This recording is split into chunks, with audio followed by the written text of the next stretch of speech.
Сәлем достар, сіздермен мен Салтанат Мәдениет, менің тоқыма каналыма қош келдіңіздер. Бүгін біз сіздермен осындай әдемі косметичка тоқып үйренетін боламыз.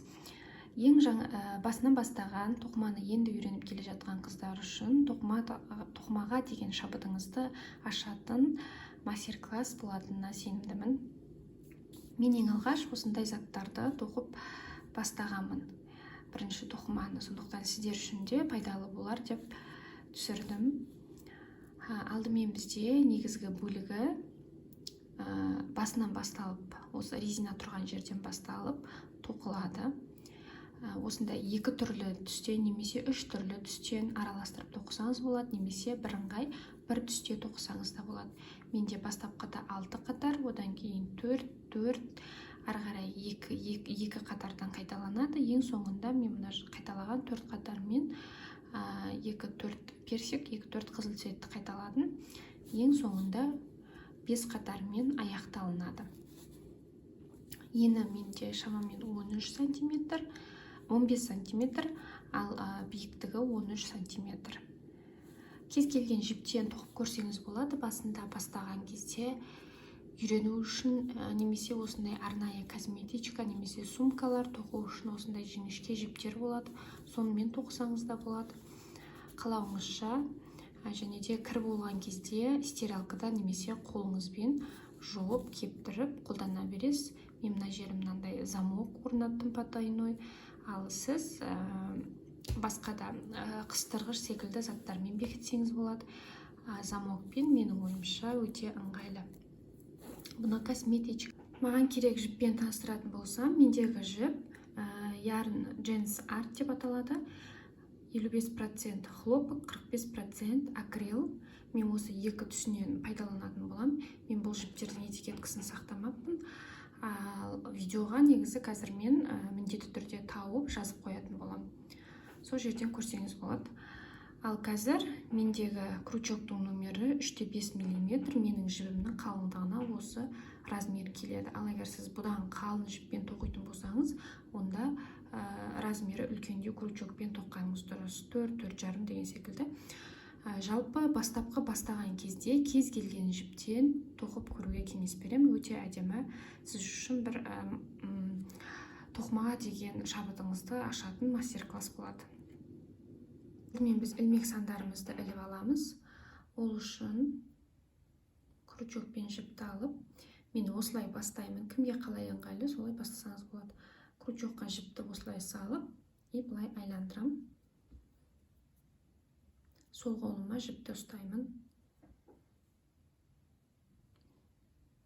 Бұл бізде бекітпе секілді. Так, ары қарай мен 30 ілмек алам. 1, 2, 3, 4, 5, 6, 7, 8, 9, 10, 11.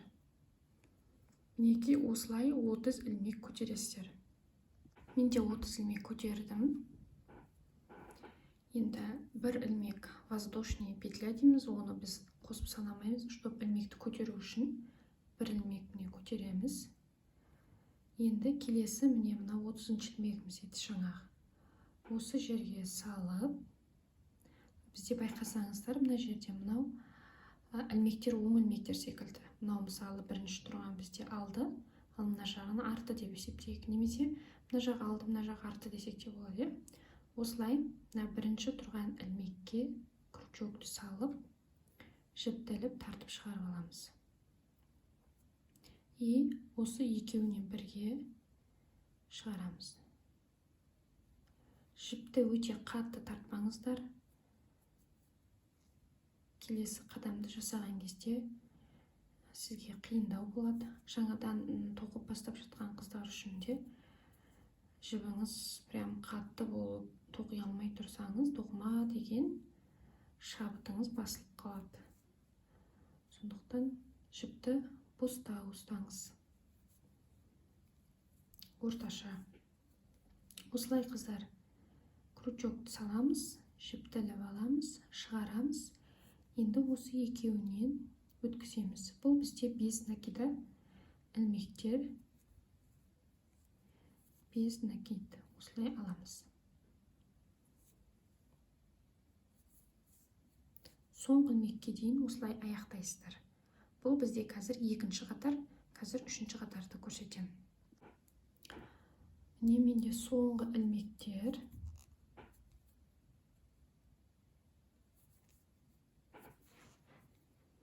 Бітірдім. Бір ілмек көтеремін. Айналдырамын бұйымды. Осылай болып шығу керек сізде де. Енді бізде келесі екінші қатар. Үшінші қатар. Біріншісі бізде мынау бастаған, одан кейін қазір екінші, енді үшінші қатар. Так, үшінші қатар сәл өзгереді. Бізде мынандай тесік аралықтар болды, иә. Осы жерге салып, мінекей екінші қатарды аяқтадым мен. Соңғы ілмек тоқылды. Осылай болып шығады сізде де. Енді бұйымды аударамыз.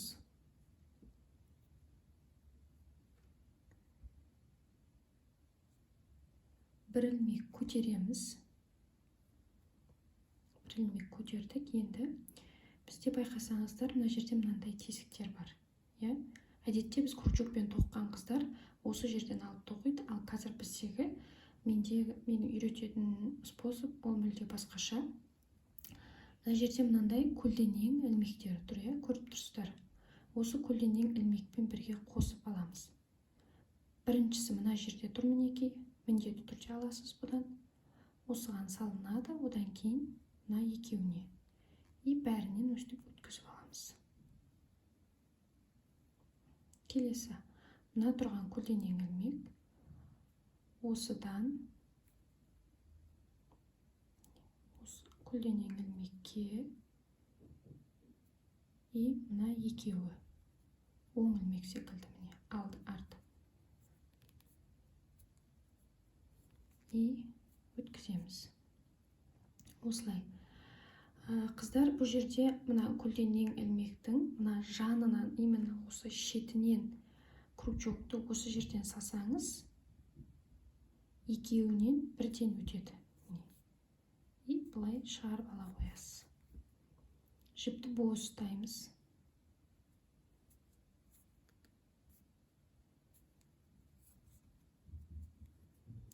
Так, мен екеуі деп айтып жатқаным, мынау алдыңғы ілмек, мынау артқы ілмек. Осы екеуінен де өту керек. Біреуінен өтіп, біреуінен өтпей қалса болмайды. Осы екеуінен де бірге көлденең ілмекпен қосып өткізіп аласыз. Мінекей көлденең ілмек.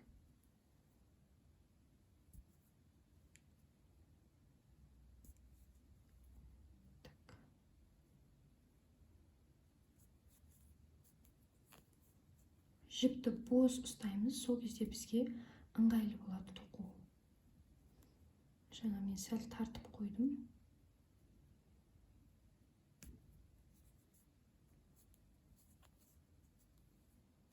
Мына көлденең ілмекпен қосып аламыз.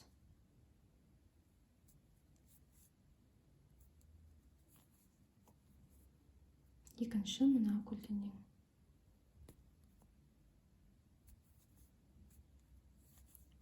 Осылай қыздар, екінші қатарды аяқтаймыз. Сізде мынандай птичка сияқты тура белгісі секілді узорлар шығу керек. Үшінші қатарды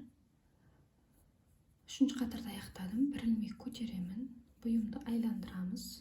Міне, арты осындай болады. Енді қайтадан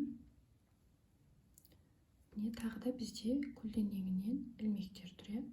Тура жаңағыны қайталаймыз. Бірінші қатар бізде мына жерде басталып тұр. Мына көлденеңнен тұрған ілмекпен қосып өткіземіз. Жіптіліп аламыз. Тартып шығарамыз. Екеуінен бірге өткіземіз. Келесі мына көлденеңнен тұрған ілмекпен қосып екеуінен бірге өткіземіз.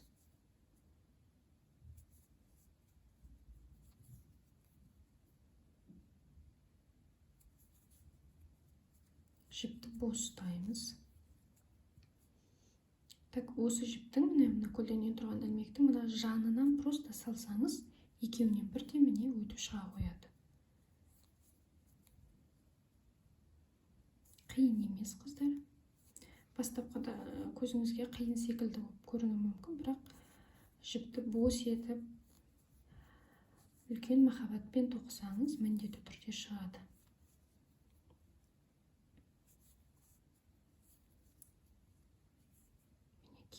Осындай ерекше узор шығу керек сізде де. Екі бетінде де осылай. Екі жағы да бірдей болады. Өстіп, қыздар, примерно мен осы цветтен бір 3 сантиметрдей тоқимын. Одан кейін мына қызылды қосам, сол кезде көрсетемін. Менде мінекей 3 сантиметр тоқыдым. Ең соңғы ілмек. Ең соңғы ілмекті қыздар міндетті түрде тоқисыздар. Бұл жерде де жаңағыдай міне көлденең тұрған ілмек.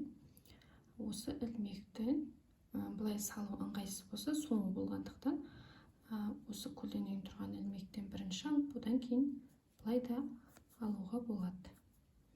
Егер соңғы жағында қиындық тудырып жатса. Одан кейін біз келесі, қазір өлшеп көрсетейін. Менде 3 сантиметр болды шамамен. Енді мен қызыл жіпті қосамын. Бір ілмек менде қазір көтерілу керек. Мен оны осы қызыл жіппен көтеремін. Осылай бұйымды айналдырамын. Мына жіпті кесіп алып тастамаймыз, бұл бізде қала береді, келесі тоққанда қолданамыз. Ал қазір қызыл жіпті бірінші қатар бізде міне көлденеңнен тұрған ілмек біздегі осыған салып тоқи береміз.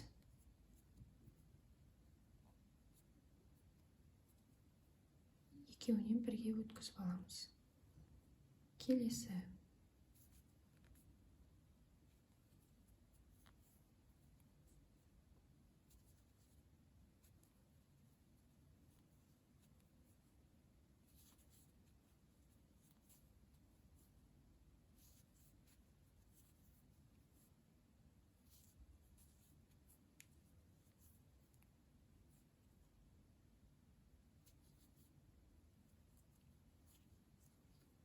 Мінекей осылай.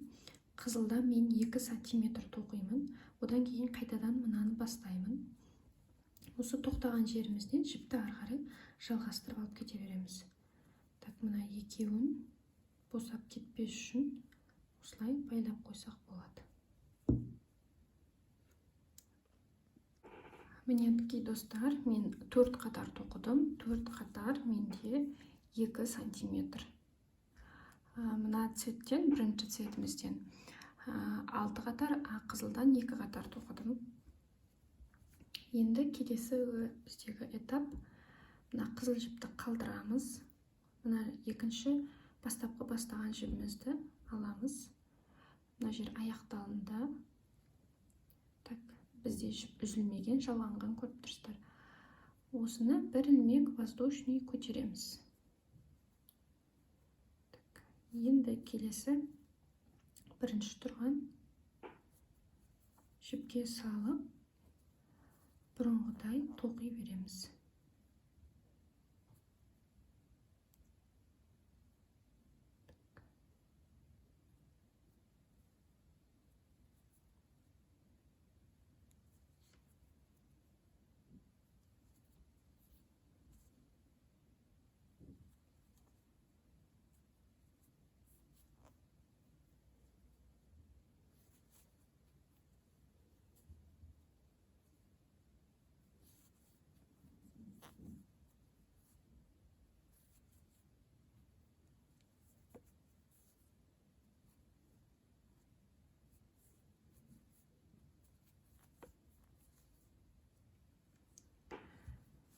Біз бұл жібімізді қазір 6 қатар тоқимыз, мынау секілді. Одан кейін қызылды қайтадан 4 қатар, яғни 2 сантиметр.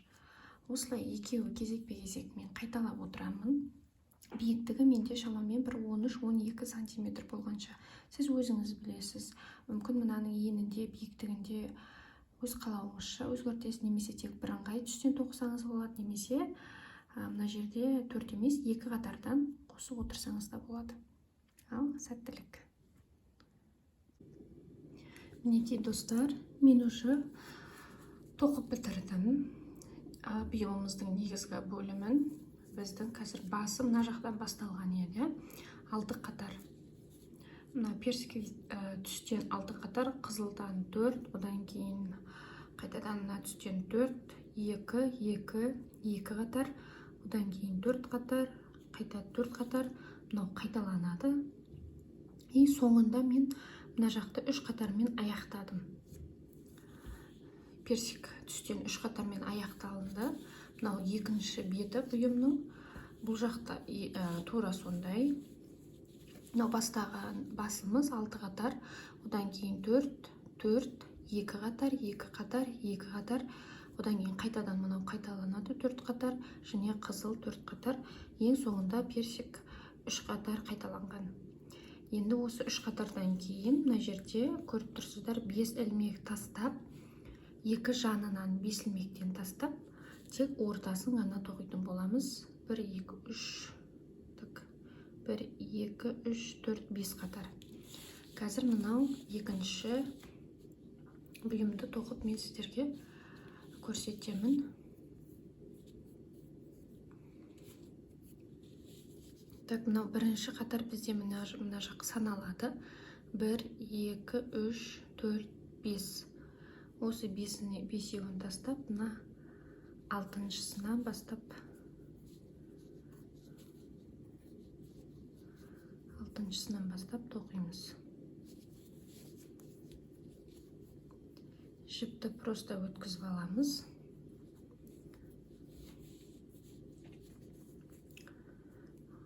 Так, бекітілді мінекей. Енді бір ілмек көтеремін. Одан кейін келесі екінші ілмектен бастап тура осыған дейін біз қалай тоқыдық, солай тоқи береміз.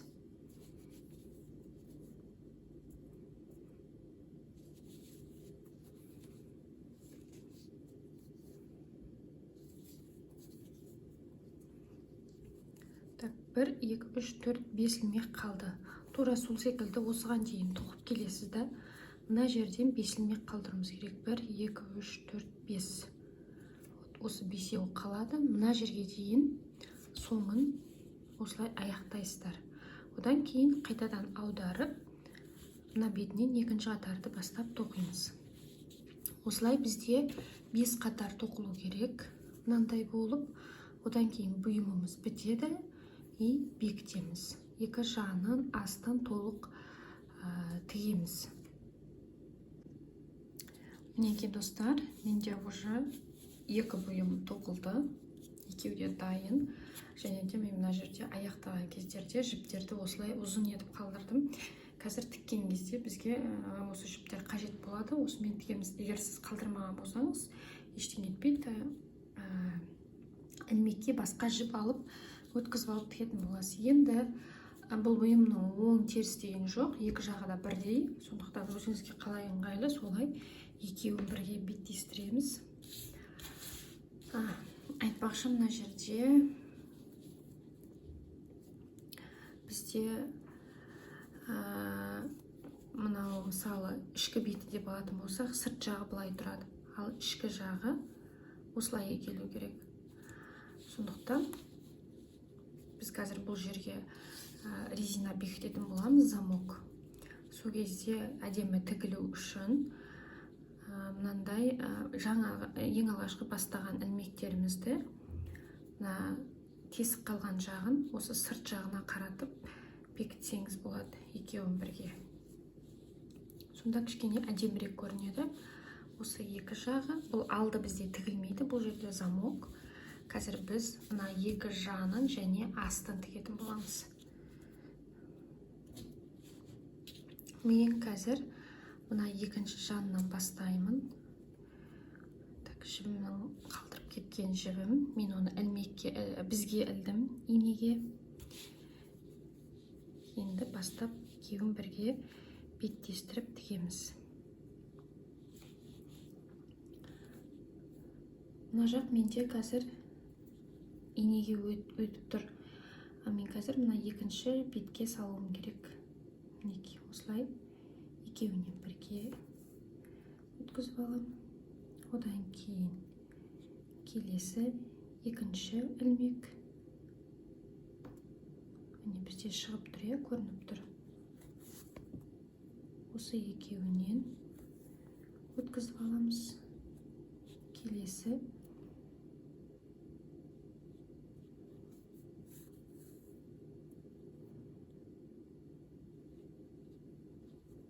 осылай қатардың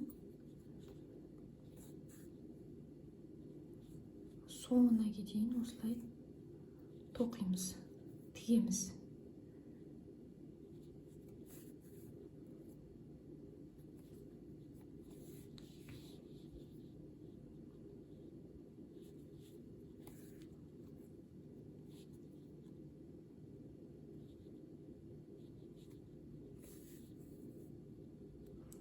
Қазір осы жақты полный аяқтайсыздар соңына дейін.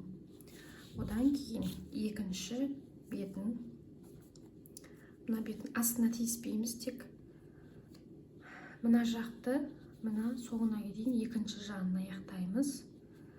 Мына қызылға қызыл, әр түсіңіз бір-біріне осылай сәйкес келу керек. Соны қадағалаңыздар. Одан кейін мына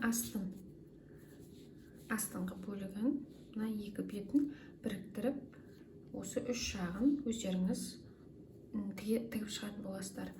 Мына жақ пен мына жағына бұрышқа тиіспейміз, оны мен қазір көрсетемін. Мінекей мен екі жағынан және де астыңғы бөлігін тігіп болдым. Енді мына екі бұрышы қалды. Бұрышты біз осылайынан аламыз. Мына екі жағы бір-біріне тура келу керек. Мен мұндағы қалған жіпке инені өткіздім. Тура қазір осының ортасынан бастап тігетін боламын.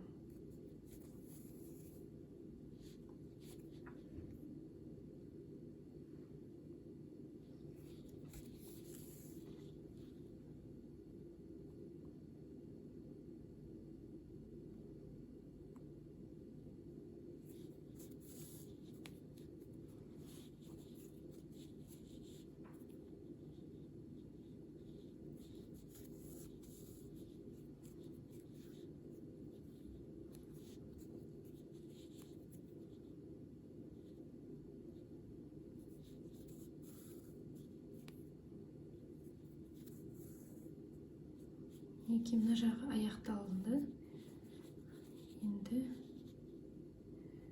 жіпті былай өткізіп әкеліп, екінші бетін тігемін.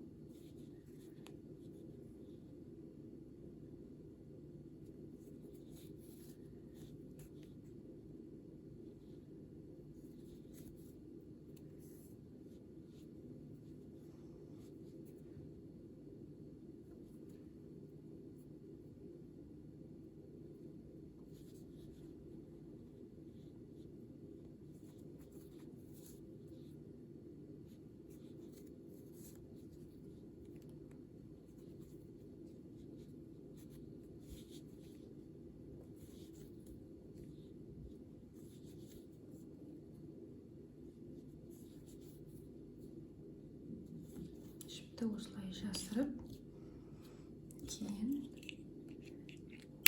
қайшымен кесіп алып тастаймыз. Енді қазір сіздер мына екінші жағын тігесіздер. Одан кейін барып алдындағы замогын тігетін боламыз. Так, мінекей қыздар, біздің косметичкамыз почти дайын. Астын бекіттік, жанын бекітіп болдық. Енді үстінде бізде тек замок қана қалды. Енді мындай замок потайной замок. Мына жағы менде ұзын болды, сондықтан кесіп жіппен бекітіп қойдым, чтобы босап кетпес үшін. Қазір осы жерге қондыратын боламыз.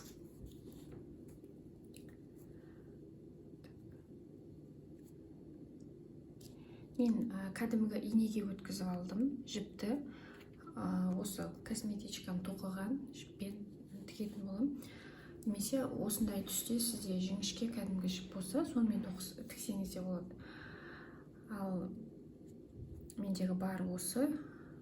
Так, енді мына жерде тура замоктың ұшын мынаның басталған жеріне, косметичканың басталған жеріне тоқып бастаған. Осы жерге әкеп салып, инемен жақсылап бекітетін боламыз.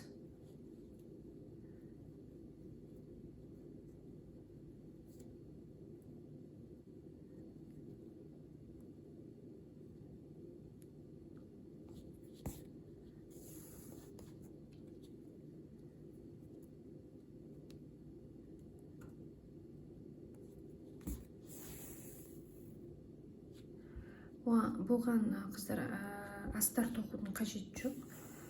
Өйткені өзі тоқыма.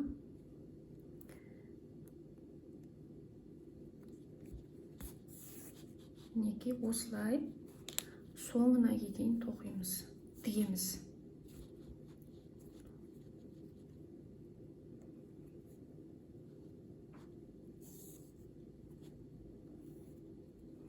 Замокты былай ашып қойсақ болады.